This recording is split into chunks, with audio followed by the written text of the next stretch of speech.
Біз Маңғыстау облысы Қазақстан халқы ассамблеясы жаңғыру жолы жастар қозғалысының мүшелеріміз. Қазақ халқының ұлы ақыны Абай Құнанбаевтың 175 жылдағына орай Абай өлеңдерінен өзінді қабыл алыңыздар. Жігіттер ойын арзан, күлкі қымбат, екі түрлі нәрсе ғой, сыр мен сымбат. Арзан, жалған күлмейтін, шын күлерлік, ер табылса, жарайды қылса сұхбат. Кейбіреу тыңдар үйден шыққанынша, кейбіреу қояр көңіл оққанынша, сөз мәнісін білерлік кейбіреу бар, абайлар әрбір сөзді өз қалынша. Қараңғы түнде тау қалғып, ұйқыға кетер балбырап, даланы жым-жыр дел салқып, түн басады салбырап. Шан шығармаз жолдағы, сілкіне алмаз жапырақ, тын шығарсын сен дағы, сабыр қылсап азырақ. Жасында ғылым бар деп ескермедім, пайдасын көре тұра тексермедім. Ержген сын түспейді уысыма, қолымды мезгілінен кештермедім.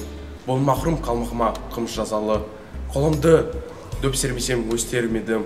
Адамның бір қызығы бала деген, баланы оқуды жек көрмедім.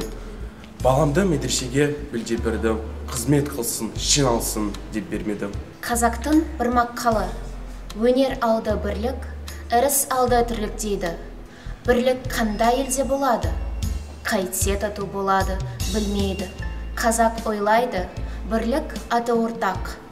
Ас ортақ, киім ортақ, дәулет ортақ болса екен дейді. Олай болғанда байлықтан не пайда? Кедейліктен не залал? Ағайын көрмай мал іздеп не керек? Жоқ, бірлік ақылға бірлік, малға бірлік емес. Іріс алды тірлік дейді ол, қай тірлік? Олысы жан кеудеден шықпағындық па? Жоқ, ондай тірлік итте бар. Ондай тірлікті қымбат көріп, ахиретке дұшпан болады. Кеселді жалқау қыжылқпас, әзір тамақ әзір ас, сыртың пысық ішін нас, артын ойлап ұялмас, болып жүріп тірімін деме, онан да ала жіберген ақ бөріктің өлімнің өзі артық. Естіген нәрсені ұмытпастыққа төрт түрлі себеп бар. Әуелі көкірегі байлаулы берік болмақ керек. Екінші, сол нәрсені естігенде, көргенде ғибратлану керек. Көңілденіп, тұшынып, ынтамен оқу керек. Үшінші, сол нәрсені ішінен бірнеше уақыт қайтарып ойланып, көңілге бекіту керек. Төртінші, ой кеселі нәрселерден қашық болу керек. Егер бір кез болып қалса, салынбау керек. Ой кеселдері ойымсыз салғындық, ойыншы күлкішілдік, я бір қайғыға салыну, я бір негізгі құмарлық пайда болу секілді. Бұл төрт нәрсе күллі ақыл мен ғылымды тұздыртуған нәрселер.